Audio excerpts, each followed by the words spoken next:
السلام علیکم ورحمۃ اللہ وبرکاتہ. الحمد للہ رب العالمین والعاقبۃ للمتقین والصلاۃ والسلام علی رسولہ الکریم. محترم حضرات، ہم درس حدیث کر رہے ہیں لگاتار آپ سے. آج اس کا درس نمبر 113 ہے. آج جو ہم بات کرنا چاہتے ہیں، میرے زندگی کا سب سے مشکل ترین سوال ہے یہ، جو اس کے پہلے میں نے کبھی اس طریقے سے گفتگو نہیں کی ہے. میں آپ کو سمجھانے کی کوشش کروں گا، کیونکہ جو حدیث ہے اس میں یہ ہے کہ اللہ کے رسول صلی اللہ علیہ وسلم نے فرمایا کہ رفعت الاقلام، قلم اٹھا لیے گئے ہیں اور جو کچھ لکھا گیا ہے وہ سوکھ گیا ہے، اس کو مٹایا نہیں جا سکتا ہے. تو میں نے آپ سے بتایا کہ تقدیر کے بارے میں ایک سوال کا جواب یہ دیا میں نے کہ تقدیر کا مطلب کیا ہے. ایک بات یہ کہی. دوسرا جواب دیا کہ انسانوں اور جنوں کی تقدیر لکھنے کا مطلب کیا ہے. جو تیسرا بہت چپتا ہوا سوال ہے، قرآن مجید میں یہ بات 20-25 جگہ آئی ہے کہ اللہ جسے چاہتا ہے ہدایت دیتا ہے اور جسے چاہتا ہے گمراہ کر دیتا ہے. تو ایک بہت بڑے طبقے کے پاس یہ سوال ہے کہ کوئی غلط کام کرتا ہے یا بددین رہتا ہے تو وہ کہتا ہے اللہ نے ہم کو ہدایت نہیں دی، میں ہدایت نہیں پا سکا، لہذا اس میں ہمارا کوئی قصور نہیں ہے. تو اس بات کا جواب ہم آپ کو دینا چاہتے ہیں کہ اس کا آیت کا مطلب کیا ہے اور مثالوں سے آپ کو سمجھانے کی کوشش کریں گے. پہلی بات یہ سمجھ لیجئے کہ اللہ تعالی کے پاس جو پوری مخلوق ہے، جو پورا کریشن ہے، وہ دو طریقے کا ہے. ایک مخلوق وہ ہے جو مجبور ہے ہر حال میں اس کو وہی کرنا ہے جو بتا دیا گیا ہے، کچھ نہیں کر سکتی. مثال کے طور پہ سورج ہے، اللہ کی مخلوق ہے. سورج کا کام دھوپ دینا ہے. سورج اپنی انرجی کو روکنا چاہے کہ میں انرجی نہیں دوں گا، یہ اس کے بس کا نہیں ہے، مجبور ہے. جس کو قرآن مجید کہتا ہے کہ ساری دنیا ہماری تابع ہے، توأن اور کرہن. چاہے اس نے اوبیڈینسی قبول کر لی ہے اور چاہے اوبیڈینسی زبردستی قبول کر لی ہے، میری اطاعت قبول کر لی ہے. تو یہ ایک مخلوق ہے، پوری دنیا اس میں شامل ہے سوائے دو آدمی اس میں شامل نہیں ہیں. تو اللہ تعالیٰ نے جب اس مخلوق کو پیدا کیا، زمین آسمان جو کچھ بھی آپ بولیں، سب مجبور محض ہیں، کچھ بھی کر نہیں سکتے. فرشتے بھی اس میں شامل ہیں. فرشتوں کو بھی کچھ کرنے کا اختیار نہیں ہے سوائے اس کے جو ان کے ذمہ کام دے دیا گیا ہے، اور کسی کام کو وہ نہیں کر سکتے. یہ بھی نوٹ کر لیں، فرشتوں کے بس میں نہیں ہے کہ وہ چاہیں تو کریں چاہیں تو نہ کریں، یہ کسی کے بس میں نہیں ہے. تو جیسے ایک اچھے آدمی کو اس بات کی خوشی ہوتی ہے کہ لوگ میرے خوف سے مجھے نہ مانیں، میرے پریشر سے میری تعریف نہیں کریں، بلکہ سمجھ کر تعریف کریں، تو وہ تعریف اصل تعریف ہے کہ نہیں. ایک آدمی سے ڈرتا ہے، خوف کرتا ہے، اس وجہ سے وہ اس کے پیچھے ہے، اس کو اوبیڈینسی کرتا ہے. اس میں وہ مزہ نہیں ہے. جو مزہ اس میں ہے کہ ایک بندہ اس لیے اس کی تعریف کرتا ہے، اس لیے اس کو سپورٹ کرتا ہے، اس لیے اس کو چاہتا ہے کہ وہ اس لائق ہے کہ چاہا جائے. تو یہ ایک ساری مخلوق میں یہ بات تھی نہیں. ان کو بیچاروں کو ہر حال میں اللہ تعالیٰ کی بات ماننی ہی ماننی تھی. تو اللہ نے یہ دوسرا فیصلہ کیا کہ ایک ایسی مخلوق پیدا کی جائے کہ جس کو اختیار دے دیا جائے. کہ اگر آپ نیک بننا چاہتے ہیں تو نیک بننے کے سارے سسٹم اس کائنات میں موجود ہیں، اور اگر آپ برا بننا چاہتے ہیں تو برا بننے کے بھی سارے سسٹم اس کائنات میں موجود ہیں، جو چاہیں آپ کر لیں۔ لیکن یہ ضرور میں بتا رہا ہوں، اللہ کہہ رہا ہے کہ یہ ضرور میں کہتا ہوں کہ جو برائی ہوتی ہے اس سے مجھے خوشی نہیں ہوتی ہے۔ جب دنیا میں لوگ کرپشن کرتے ہیں، زنا کرتے ہیں، شرارت کرتے ہیں، تو اللہ تعالیٰ کہتا ہے کہ اس سے میں خوش نہیں ہوتا ہوں۔ میں خوش ہوتا ہوں جب اچھے کام ہوتے ہیں۔ یہ قرآن کی آیت ہے۔ تو گویا کہ اس کی دوسری پالیسی کیا ہوئی اللہ کی کہ ایک ایسی مخلوق پیدا کی جائے کہ جس کے اندر یہ کوالٹی ہو۔ اب اس میں انسان سے پہلے اس نے جن کو پیدا کیا۔ انسان تو بہت بعد پیدا ہوا ہے۔ کائنات پہلے پیدا ہوئی، پھر کائنات کو ٹرائل کے طور پر رن کرتا رہا پروردگار عالم ملینوں سال کہ یہ ہمارے اصل جو بندے ہیں اشرف المخلوقات جن کو مجھے پیدا کرنا ہے، آدم کے اولاد، ان کے لیے یہ جگہ سوٹیبل ہو جانا چاہیے۔ تو کائنات کو رن کرتا رہا، ایک لمبی تاریخ ہے یہ۔ پھر اس کے بعد جب رب ذوالجلال نے یہ ارادہ کیا کہ ایک ایسی مخلوق ہو جس کو چوائس دی جائے، تو اس نے جن کو پیدا کیا۔ جن جب اس دنیا میں آئے تو انہوں نے شرارت کا پرسنٹیج بہت بڑھایا، کیونکہ طاقت بہت دی ان کو، اتنی طاقت دی کہ وہ سیکنڈوں میں لاکھوں میل کا سفر کر سکتے۔ بلقیس کا پورا تخت سیکنڈوں میں اٹھا کر کے جب سلیمان علیہ السلام نے کہا کہ میں چاہتا ہوں کہ بلقیس یمن کی جو کیا کہتے ہیں کوئین تھی، وہ وزٹ کرنے آ رہی ہے، میں اس کو بتانا چاہتا ہوں کہ اللہ نے مجھے کتنا دیا ہے، تو اس کا پورا تخت اٹھا لاؤ، کتنا ٹائم لگے گا؟ تو ایک جن نے کہا کہ سر یہ میٹنگ چل رہی ہے، یہ میٹنگ برخاست ہونے سے پہلے ہم کوشش کریں گے کہ وہ تختہ پورا لا کر کے اس میدان میں رکھ دیں گے۔ دوسرا کھڑا ہوا کہا سر آپ مجھے اجازت دیجیے، میں لمحے کلمل بسر آپ آنکھ جھپکیں گے بولنے کے بعد اور تخت موجود رہے گا۔ کہا اچھا آپ کو اجازت ہے؟ کہا دیکھیے رکھا ہوا ہے۔ مائکرو سیکنڈ میں اس نے کیا کیا کہ پورا تخت اٹھایا اور لا کر کے سلیمان علیہ السلام، یہ ایک کہانی ہے قرآن کی جو پوری بات اس نے بیان کی ہے۔ تو یہ ان لوگوں کو پاور دیا گیا، جنوں کو، اور چوائس دی گئی۔ انہوں نے پاور کا خوب غلط استعمال کیا۔ اب جب غلط استعمال ہوا تو یہ بھی جانتا تھا پروردگار عالم کہ غلط استعمال کریں گے۔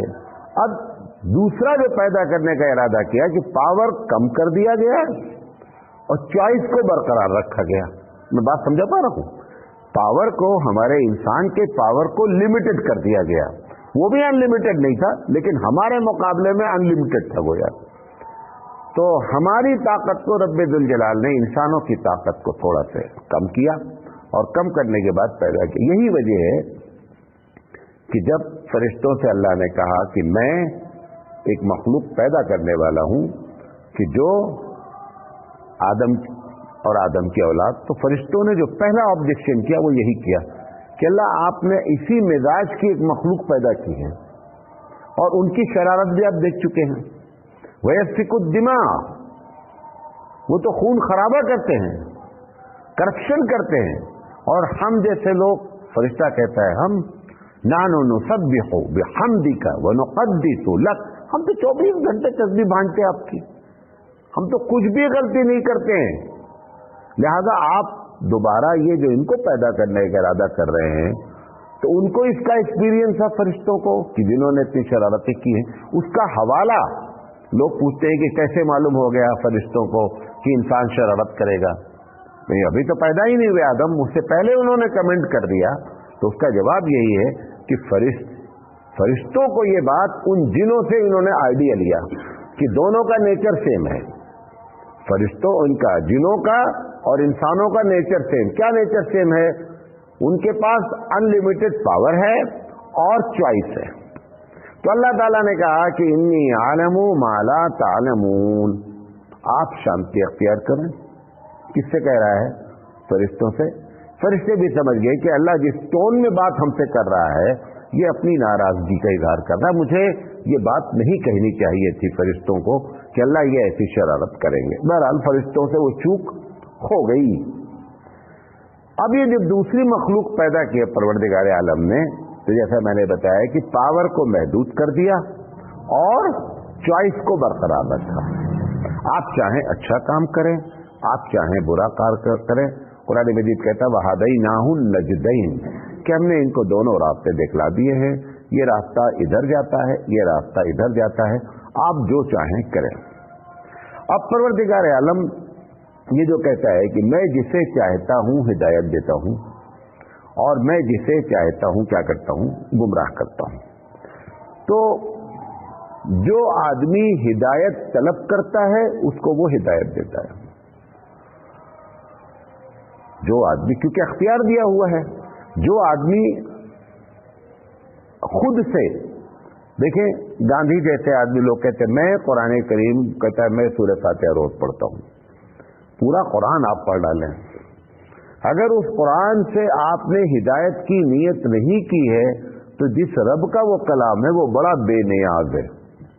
اس کو اس بات کی کوئی فکر نہیں ہے کہ آپ نیک ہو جائیں گے تو اس کی خدائی میں اضافہ ہو جائے گا, لہذا وہ چنتا ہی نہیں کرتا اس بات کی. وہ چاہتا ہے کہ میرے سامنے بندہ بن کر آوے تو خوب پیار کرتا ہے.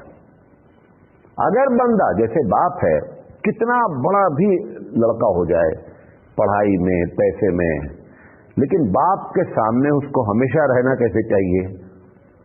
بچے کی طرح ہی رہنا چاہیے.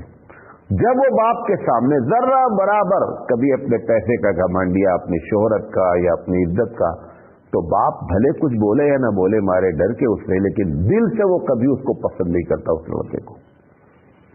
ہم رب ذوالجلال کے بندے ہیں, ہم کو ہمیشہ بندہ رہنا چاہیے. تو جو آدمی ہدایت کی طلب رکھتا ہے پروردگار عالم اس کو ضرور ہدایت دیتا ہے. اسی بات کو وہ یہ کہہ رہا ہے کہ میں جسے چاہتا ہوں ہدایت دیتا ہوں. وَيَهْدِي مَن يَشَاءُ, اس کا ایک ترجمہ اگر میں آپ کو ایسے سمجھانے کے لیے کروں, وہ ہدایت دیتا ہے جو چاہتا ہے. یعنی جو آدمی چاہتا ہے کہ اللہ مجھے ہدایت دے دے, اس کو ضرور ہدایت دیتا ہے. لیکن قرآن مجید کہتا ہے کہ یہدی الیہ من اناب, میں اس کو ہدایت دیتا ہوں جو میری طرف آتا ہے, جو مجھ سے پلٹ کر مانگتا ہے, میری طلب چاہتا ہے, میری رضا چاہتا ہے, میں اس کو ہدایت دیتا ہوں. دوسری جگہ قرآن کہتا ہے کہ والذی جاہدوا فینا لنہدینہم سبلنا, جو میرے راستے کے لیے کوشش کرتے ہیں میں ان کو ضرور کیا کرتا ہوں, راستہ دکھلا دیتا ہوں. تو پتہ کیا چلا کہ اس جملے کو کہ جو آپ طلب کرتے ہیں ہدایت تو اللہ ہدایت دیتا ہے, اس کو یہ کہہ رہا ہے کہ میں جسے چاہتا ہوں ہدایت دیتا ہوں. اگر اس کے سامنے کوئی آدمی اسمارٹ بنا, ذرا بھی بے نیازی دکھلائی, ہوشیاری دکھلائی, نمبر 1 اسمارٹ جس کو میں کہہ رہا ہوں.